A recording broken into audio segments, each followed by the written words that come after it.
Andrew Holness and your party will do the third term.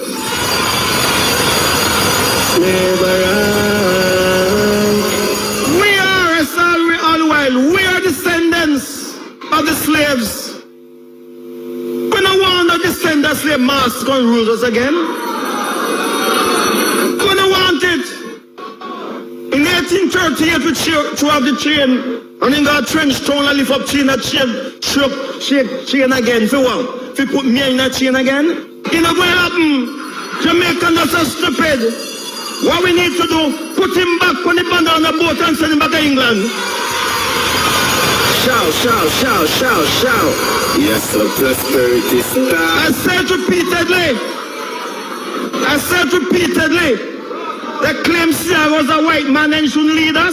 And those same here all over the south, I talk about this now, they want this a white man.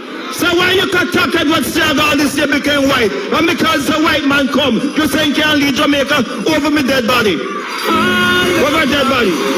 Not gonna happen.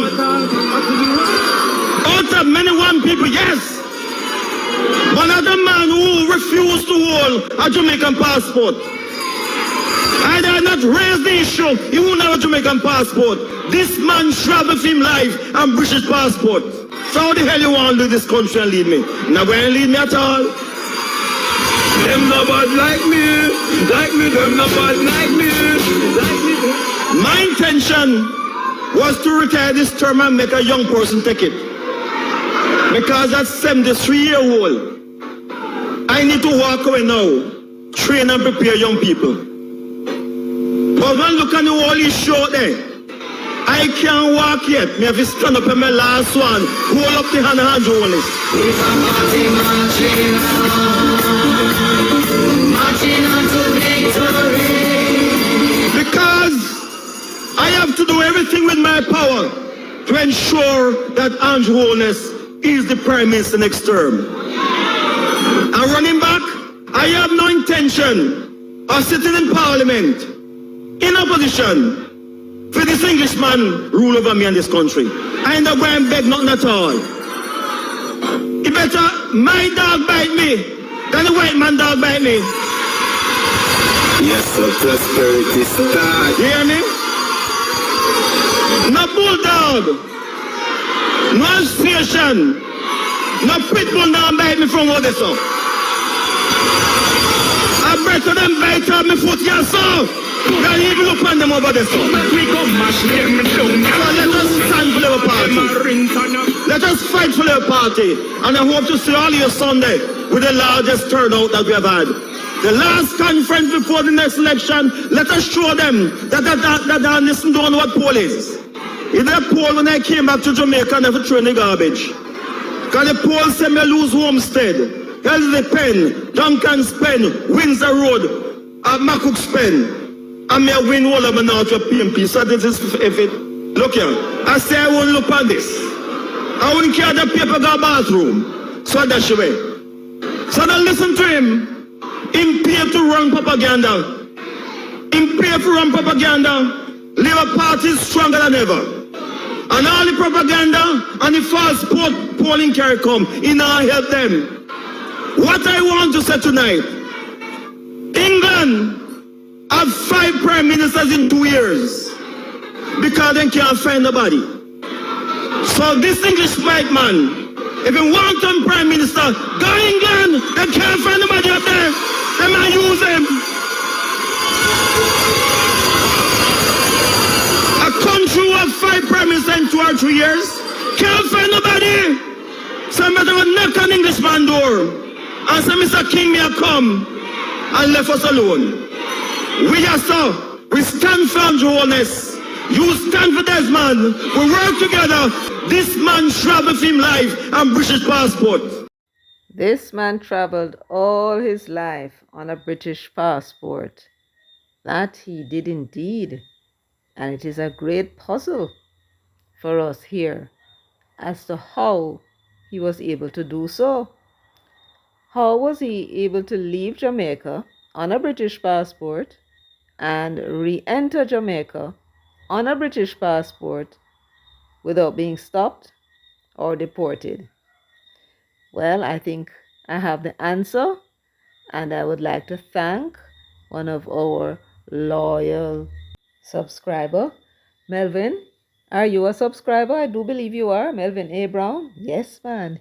He gave us the answer to the puzzle, and I'll discuss it with you shortly and see if we can make head or tail of what's going on with that Englishman who prims up into a parliament illegally. But before we get into it, let me first welcome you to Jamaica 411. Thank you so much for stopping by, keeping me company as usual. If you're here with me for the first time, welcome, welcome. Please remember to subscribe, share the video, give the video a thumbs up if you enjoy the content, and feel free to leave your comments in the comments section. You're most welcome. To my subscribers and my many viewers, thank you so much for always supporting this channel. You know that we do appreciate it greatly, right? Yes, man. Okay, so of course, you know the ropes. You want to give the video a thumbs up from now on, because you know you don't want me to ask you to do so while we are in the middle of getting down to things. Yes, man. So go ahead, give the video a thumbs up from now, as well as share. Share as widely as you can to the persons you normally share to, and then you can rejoin me. I'll wait for you. Good. So, of course, you know, you're going to leave your comments as usual, and I do appreciate it. And wow, how could I forget? I want to thank everyone for the birthday wishes. I am so happy and grateful. You want to see me a skin in the teeth, corner to corner, you know, ears to ears. Yes, man. I'm always very happy that there are so many persons who appreciate me. And of course, you know how those things are. Yes, man. Head kind of swell up and thing and have your tight down so you can stay in shape. So I want to thank you all for the birthday wishes. It was on the 2nd, by the way, December 2. All right. So now that you're back with me, let us now get down to business. So in a previous video that I did called Warning to the Nation, Mark Golding means us no good. And the caption for the thumbnail said Mark Golding owned the lock and chain, that particular video. I had to upload it 3 times because there was a mistake with the sound overlaying the other sound. Yes. And it was in the first segment that Melvin A. Brown responded by saying here that Jamaica 411, he don't have to have a certificate to show. My argument was that I was wondering how Mark Golding was able to pass through customs with a British passport for all his life until 2011 when he was 46, whether or not he had a permit to stay in the country or how it works, because I've known other persons with British passport who were able to live in Jamaica, travel to and fro on the British passport, right? And I was puzzled now. And so Melvin said, Jamaica 411, he doesn't have to have a certificate to show. If he get permission to stay and work in Jamaica, it is called unconditional landing, which is stamped in the passport. So all he does, he passed through like a Jamaican. So I decided, no, you know what, let me bring that information to you and let us see if we can figure out together whether it is possible. Well, there's no possibility about it. It must be a fact. So I went to look up what the unconditional landing is, and this was what we learned. So we are taking the information from our own Passport, Immigration and Citizenship Agency, PICA, and it says here that unconditional landing is a type of extension of stay granted to a foreign national that allows them to live in Jamaica while being able to attend school or work without having to obtain a student visa or a work permit, respectively, right? So it's ostensibly for persons who are foreign nationals. All right, so we have that established. Now let's read on. It is a stamp placed in a foreign passport that allows the holder to remain in Jamaica unconditionally. So, what is a foreign national, or who is a foreign national? That is somebody who carries a foreign passport. Nothing else. You have a foreign passport, that's what make you a foreign national, right? And they're saying that the unconditional landing is a stamp that they put in the foreign passport, not a Jamaican passport, but a foreign passport, which allows them to stay in Jamaica, to live in Jamaica and work in Jamaica. They don't need a student visa if they're studying. They don't need a work permit if they're working. You follow? Great. Now it says here, this stamp expires when the holder's foreign passport expires, after which a transfer of the stamp from the expired passport to the new passport is required. The fee for all of that is 10,000 for the initial application, and for the subsequent renewals the person would pay $5,000.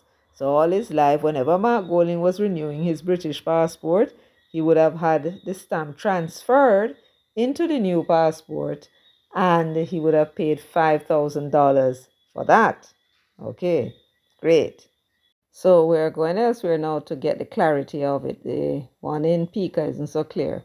It says, person who may be eligible for unconditional landing include Jamaican citizens who hold non-Jamaican passports, people who have been naturalized or registered as citizens of Jamaica, holders of a CARICOM community, free movement of skills person certificate, people who have a claim to Jamaican citizenship and want that status in their foreign passport. Now they have a claim to Jamaican citizenship.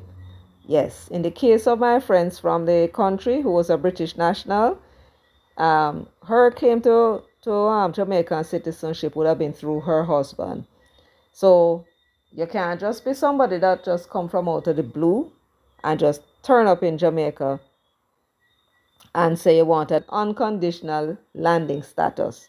You can't just do that based on what I'm seeing here. You have to have some claim to citizenship, but you just hold a British passport. Now, here the thing that I have to ask now. Let us shift now from this Englishman and shift to another Englishman, his father, John Golding. John Golding would not have had any claim to citizenship in Jamaica. His wife would not have had any claim to citizenship in Jamaica either, because her father, which Mark said was born in Cambridge, said he was born in Cuba, right? So we settle that. Now, if Dr. John Golding, did not have a claim to citizenship in Jamaica in 1962, how was he able to come in and out of Jamaica on his British passport? He would have gotten an unconditional landing, or was it some other arrangement that was made for him? That is a mystery that needs to be investigated. You agree? But that is one.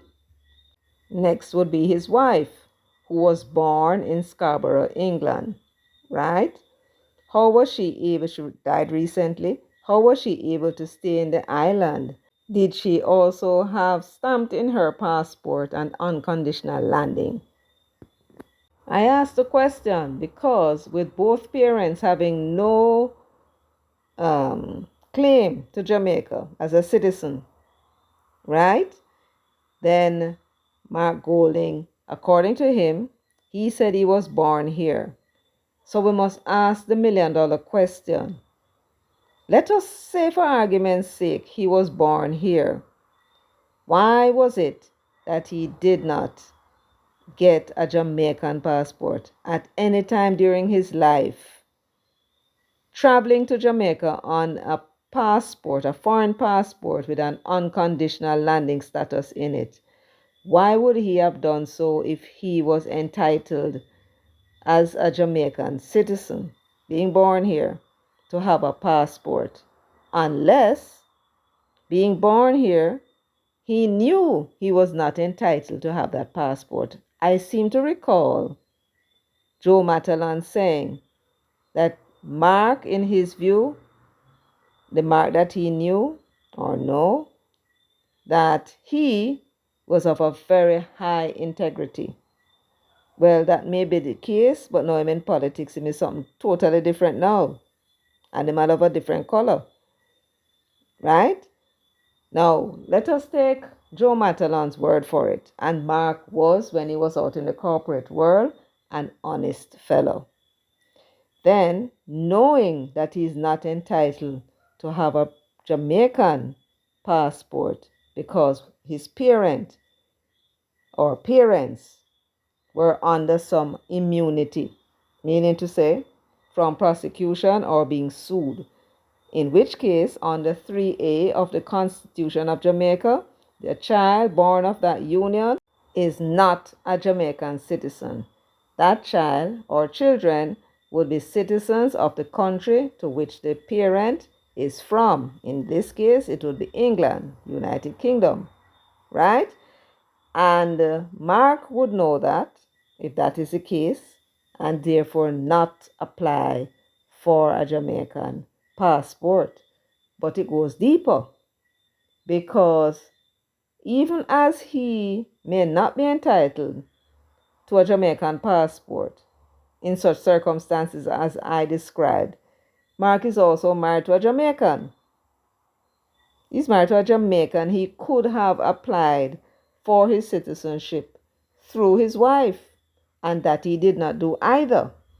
So the conclusion that we can come to is, whatever the situation is with this matter of him being born here and him insisting that he was born here and he was born here, is why did he not apply for and walk up and down with a Jamaican passport? Why only a British passport? There can be no doubt about it. At no time in his life did he ever consider himself a Jamaican. He was never brought up to think of himself as a Jamaican. He was always British, and he never wanted to lose that identity or even water it down by getting a Jamaican passport.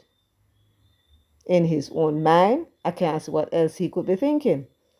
When now he got into politics and realized that he might be a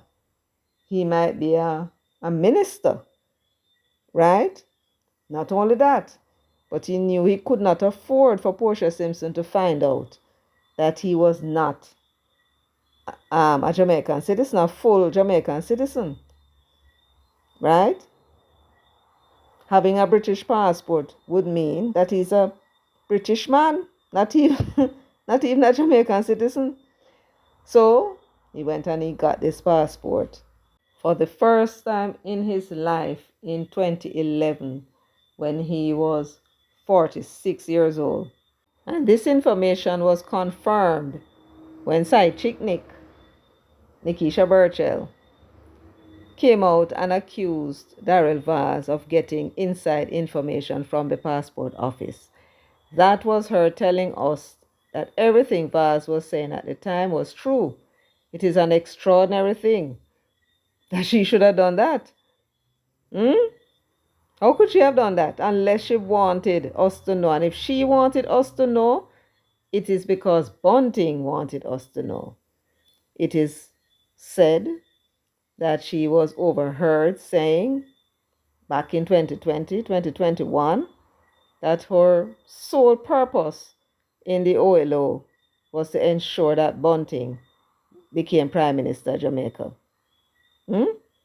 So when we heard her say that, right? When we heard her come out and say that Vaz had inside information, all she had to do was to ignore it, If she had ignored it, people would be wondering where Vaz get at the store from, probably don't believe him. But when she came out and said he got the information from inside the passport office, she's telling all of us that what he said was true. Martin never had a Jamaican passport until he was 46 years old in 2011. Why does this man want to be in Jamaica House? Why want to become Prime Minister of a country he has no real interest in? This man is a pirate. The man is a pirate. He come to steal and kill. Well, not literally, I suppose, but then again, can't put nothing past these people, especially when we suspect he's not quite right in the head. Something wrong with him. Right? Now, the question is, Warmington is saying that the man is an Englishman, and yet nobody's making any step to have him removed from our parliament. So the pirate has found himself in our parliament, and our black people who are in the parliament, like the fools that everybody take them for, and on principle, is sitting down with him inside there, not even realizing them creating a precedence for other pirates like him to come in. Well, it is somebody who call it Henry Morgan House, That's who call it so. They call it Parliament Henry Morgan House. Right? No respect for the Constitution. None of them don't have no respect for the Constitution. At some point, somebody might get it into them heads, or a number of persons may get it into them heads, that they don't need to have any respect for the Constitution either, or none owning of the Parliament. That is the example that you set. And if you want to take a chance, well, that's up to you. But my suggestion is to move fast and get that man out of the Parliament. Can't always be about politics, because you're fret now that if you move him, they're going to put Lisa there, and you're not going to get your third term if that should happen. Right? So you're going to allow him to stay and bide your time for what I don't know. But we're not here to discuss that. We're here to discuss this Englishman with an unconditional landing stamped in his passport, traveling on his British passport all his life, suddenly decide that he's going to get a Jamaican passport by whatever means, fair or foul means, and now prims up into a parliament and won't come out. Same Englishman that is telling the mayor, the black man, you see what the man the black? You see him look like he come from the continent, unmixed. Remember tell you about the unmixed people in Jamaica? And he wants the unmixed man, black man, to resign as mayor. Right? When the law does not require him to do any such thing. And yet him prims up into a parliament and refuses to resign and go about in business, because he has no business there. He's illegal there. He's illegal. But him no want to resign. I noticed him in Parliament today. I would urge all of you to go and look at the sitting of Parliament today and tell me what's wrong with him. He never look very happy at all. I wonder what's going on. Anybody with inside information? Bring it to Jamaica 411. The propaganda now, information. We need to know what's going on. Why the Englishman never looks so pleased. No look happy at all. Look very much like a man under some kind of pressure. Right? Yes, because the Labour Party cranking it up now. And him know that there are things to talk about, and he must sit down and add them up. Not just him citizenship, that is a big one. Right? There's FinSac. That the one they big. Right? Because, it affected, about 40,000 people? Multiply that by 4. If there's 4 in a household, don't mention the family and friends who would have felt it and felt what happened to them as unfair or unjust or a pity. because of what was happening with the high interest rate. And when that's 160,000 people you're talking about that will be affected by what happened to the people in the 90s. So when the Labour Party started to crank up that ad machine and start to show the people of Jamaica that them money was part of the FinSac thing, them benefited from it when all them other people fail. That's all them got them riches. That them out tell the people. Then now we found out that the man was actually a part of a committee that Omar Davis put together to advise him on the impact of the various tax that we have on the economy.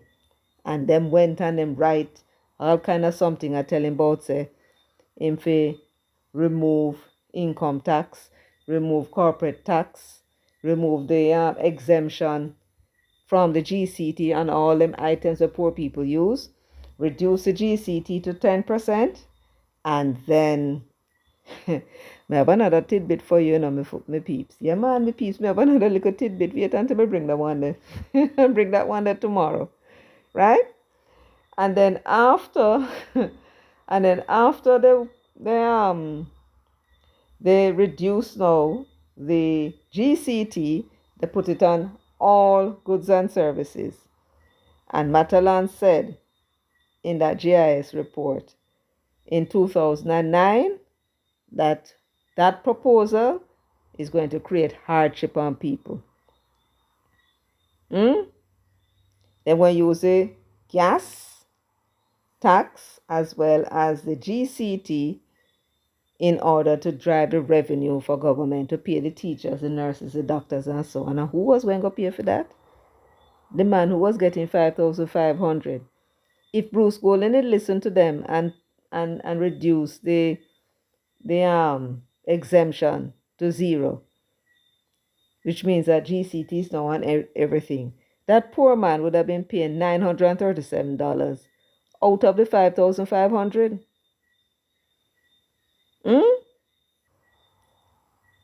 Him and his friend Joe Matalan was sitting on this committee representing the PSOJ, a committee that Omar put together with others, and evidently did not take into advice anything that they gave to him, not after the 1999 gas riot. I don't think Omar they wanted them chance there again. So he ignored it, and Bruce decided to go implement some of it. Never had any riots, but what we had instead of the growth that they promised that it would bring, right? It instead caused the economy to decline by 5.1%.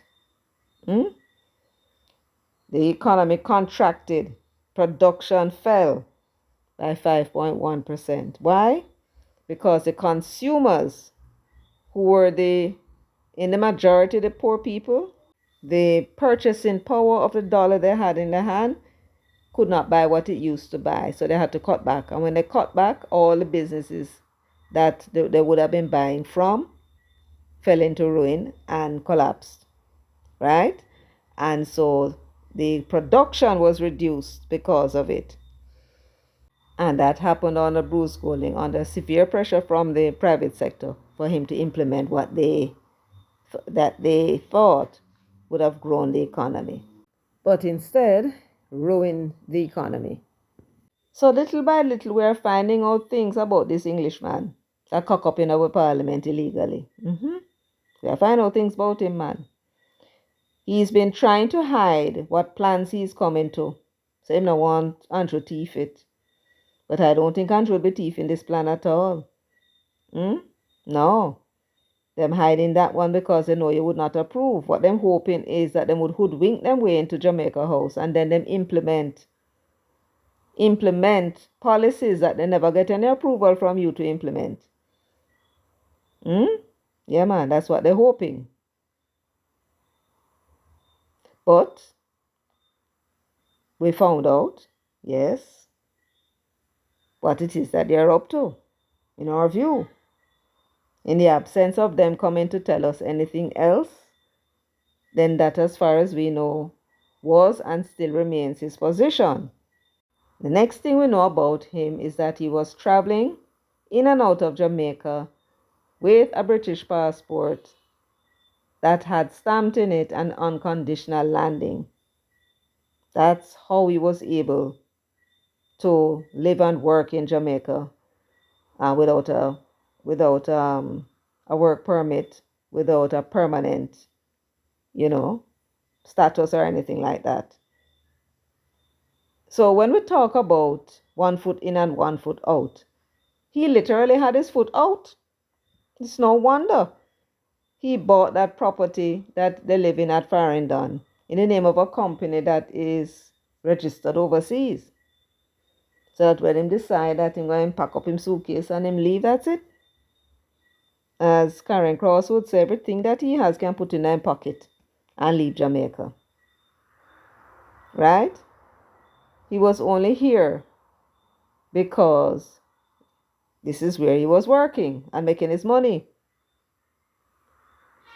Right? And this is where he would live. But in his mind, that liberty, as you hear him talk about when he's ready, was not a permanent, never intended to be permanent. It must have been his intention, always his intention, to leave and go somewhere else and live, perhaps when he retire. Anyway, that's what I have for you today. I hope that I brought some information to you. And as usual, we'll keep monitoring. And as soon as we get it, we're going to drop it on you without warning. Bring the news, man. Bring the news.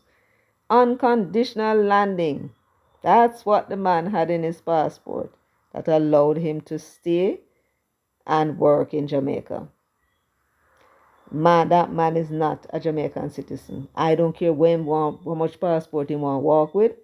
He is not a Jamaican citizen.